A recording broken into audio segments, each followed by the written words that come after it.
Hello everyone, welcome back to my channel. তোমরা সবাই কেমন আছো? আশা করছি সবাই অনেক বেশি ভালো আছো। আজকে তোমাদের সাথে শেয়ার করব মৌলির বিয়ের ব্লগটা। মৌলি হচ্ছে আমার কাকার মেয়ে, তার বিয়ে হয়েছিল। তার ব্লগটা দিতে অনেক বেশি দেরি হয়ে গেছে আমি জানি।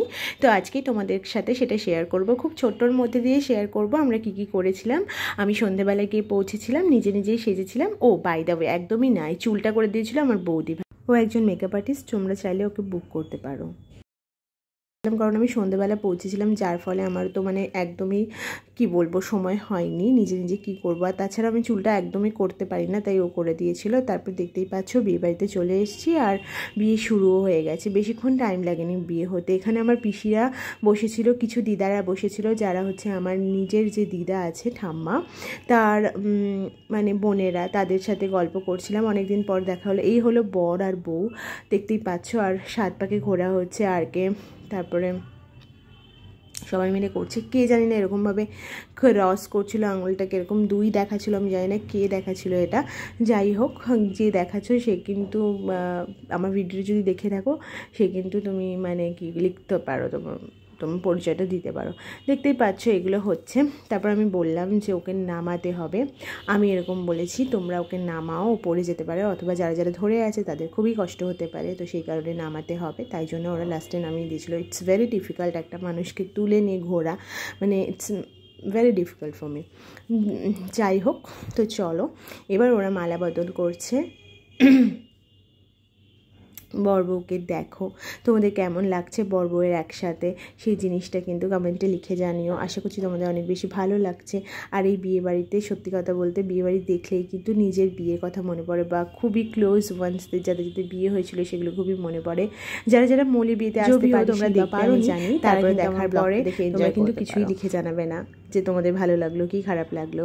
তোমরা যারা এই ব্লগটার জন্য ওয়েট করছিলে, দেখবে বলে যে ওর বিয়েতে কী হয়েছিল, তারাও কিন্তু একবারও এইটুকু গার্সি নেই যে তোমরা একটুখানি লিখে বলবে যে কেমন লাগলো, বা বাহ বেশ ভালো লাগলো, বা বাহ বেশ খারাপ লাগলো, কিছু তো বলবে না। যাই হোক, না বলতে পারো, না বলো, কোনো ব্যাপার না। আরে আমার মা সব জায়গা থেকে চলে আসবে, মাকে সব কাজে আগে যেতে হবে, সব কিছু করছে। দেখো মা নিজেই সমস্ত আড়ন বারণ করছে, সব কিছু করছে। যদিও আমার মা হচ্ছে মৌলির জেঠিমা, তো বাড়ির বড় বউ, সব কিছু করতে হবে, সব কিছুতে আগে চলে যায় আমার মা। তো দেখতেই পাচ্ছ, দেখো আড়ন বারণ করতে শুরু করেছে। দেখো আমার মাকে কেমন লাগছে, তোমরা কিন্তু কমেন্টে লিখে জানাবে। আর মৌলিকে কেমন লাগছে সেটাও লিখে জানাবে। ভীষণ মিষ্টি লাগছে ওকে। ও একদমই সাজতে পছন্দ করতো না, বাট বিয়ের সময় সেজে ওকে ভীষণ বেশি ভালো লাগছে। তো যাই হোক, ওদের দাম্পত্য জীবন খুব ভালোভাবে কাটুক, সেটাই তোমরা প্রে করো ওদের জন্যে। কমেন্টে অনেক বেশি ব্লেসিংস দিও ওদের জন্যে। আর ওরা দুজন এভাবে কথা বলছিল, আর সবাই বলছিল যে ওদেরকে দেখতে কি মিষ্টি লাগছে। হ্যাঁ, সত্যি কথা বলতে আমারও ভীষণই মিষ্টি লেগেছে। আর এখন হবে সিঁদুর দান, এখন মন্ত্র পড়া হচ্ছে। কিন্তু ওদের বিয়েটা না খুব তাড়াতাড়ি শেষ হয়ে গেছে, জানি না কেন। আমাদের বিয়েটা কতক্ষণ ধরে কত মন্ত্র পড়তে হয়েছিল, কিন্তু ওদের বিয়েটা এরকমভাবে চুটকি মেরে শেষ হয়ে গেছে। এত তাড়াতাড়ি হয়ে গেছে ওদের বিয়ে, খুবই ভালো, তাড়াতাড়ি হয়ে গেছে, কষ্ট কম হয়েছে। এখন একটা সিঁদুর দান, একটা বউ হয়ে যায়, সিঁদুর দানের পরে একটা মেয়ের লাইফ পুরোটা চেঞ্জ হয়ে যায়, জাস্ট চেঞ্জ হয়ে যায়। ভীষণই একটা সুন্দর দৃশ্য, একটা সেকেন্ডের সাথে আমি শেয়ার করে দেখতেই পাচ্ছি। তোমাদের কেমন লাগছে আমার এই ব্লগটা, আর আমার ব্লগ দেখতে তোমাদের কেমন লাগে সেটা অবশ্যই কমেন্টে লিখে জানিও। যারা ফেসবুক থেকে দেখছো আমার পেজটিকে ফলো করে দিও, যারা ইউটিউব থেকে দেখছো চ্যানেলটিকে সাবস্ক্রাইব করে দিও। তো চলো আজকের মতো এই পর্যন্তই, দেখা হবে নতুন একটি ব্র্যান্ড নিউ ব্লগের সাথে। আর আজকে এই মাচ অ্যাভেটেড ব্লগটা আমি শেয়ার করতে পেরে আমার ভীষণ বেশি ভালো লাগছে। আর তোমাদের অবশ্যই নিজেদের ওপিনিয়ন আমাকে লিখে জানিও। আর তোমরা যেই লিখবে, যেটা জানাবে আমাকে, সেটা পড়তে এবং সেটা দিয়ে আমি ভীষণ বেশি মোটিভেশন পেয়ে থাকি। তো অবশ্যই।